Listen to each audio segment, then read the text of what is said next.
بسم اللہ والصلاة والسلام علی رسول اللہ۔ معزز ناظرین، اس ویڈیو میں ہم قرآن کریم کی دعوت اور اس کی تبلیغ سے متعلق گفتگو کریں گے۔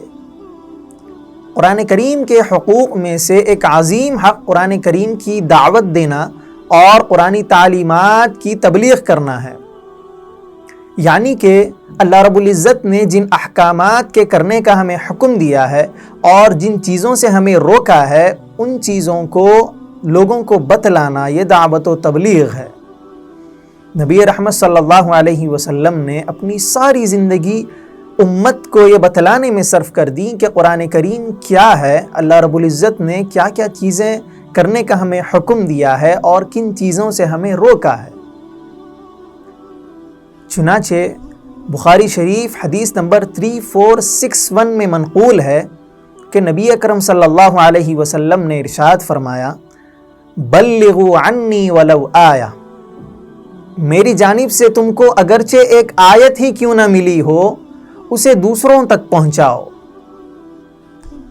اس حدیث مبارکہ سے ہمیں پتہ چلتا ہے کہ اللہ کے نبی صلی اللہ علیہ وسلم کی ایک بات ہی کیوں نہ ہمیں معلوم ہو، اسے دوسروں تک پہنچانا ہمارا فرض ہے، ہماری ذمہ داری ہے۔ امت محمدیہ صلی اللہ علیہ وسلم کو یہ اپنانا ضروری ہے اور ان پر یہ ذمہ داری عائد ہوتی ہے کہ وہ لوگوں کو بتلائیں کہ نبی اکرم صلی اللہ علیہ وسلم نے کیا کہا ہے، قرآنی تعلیمات ان چیزوں کے بارے میں کیا بتلاتی ہیں۔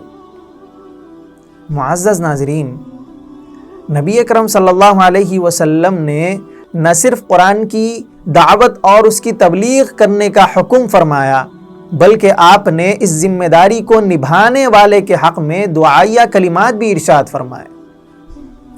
سنن ترمذی حدیث نمبر 2657 میں منقول ہے کہ نبی اکرم صلی اللہ علیہ وسلم نے ارشاد فرمایا، اللہ رب العزت اس آدمی کو خوشحال رکھے جس نے مجھ سے کچھ سنا، اسے محفوظ کیا اور اسے دوسروں تک پہنچایا۔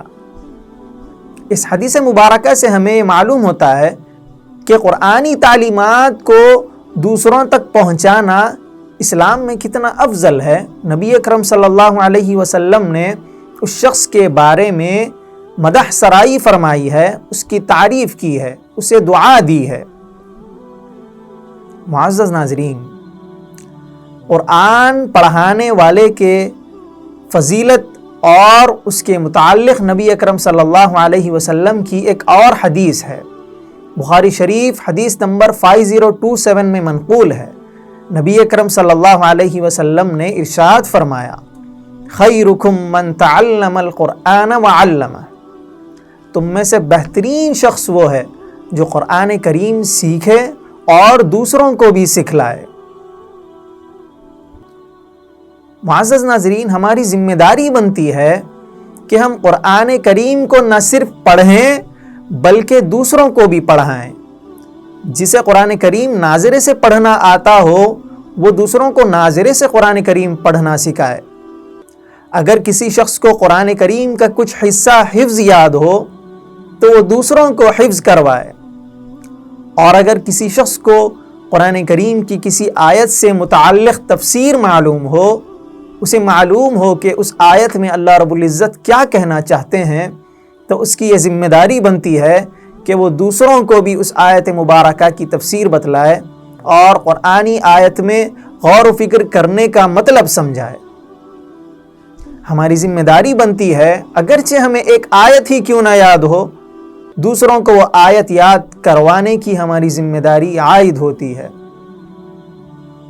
معزز ناظرین، ہمیں چاہیے کہ ہم قرآن کریم کی تلاوت کریں، ساتھ میں اس کی آیتوں میں غور و فکر کیا کریں، اور اس سے بڑھ کر ہماری ذمہ داری یہ بنتی ہے کہ نبی اکرم صلی اللہ علیہ وسلم کے ارشادات کی جانب دیکھ کر ان پر عمل کرتے ہوئے قرآنی تعلیمات کو آگے بڑھائیں، بچوں کو قرآن یاد کروائیں، اور جن جن حضرات کو قرآن کریم یاد نہ ہو، صرف ناظرے سے پڑھنا آتا ہو، انہیں چاہیے کہ وہ دوسروں کو بھی قرآن کریم ناظرے سے پڑھنا سکھائے۔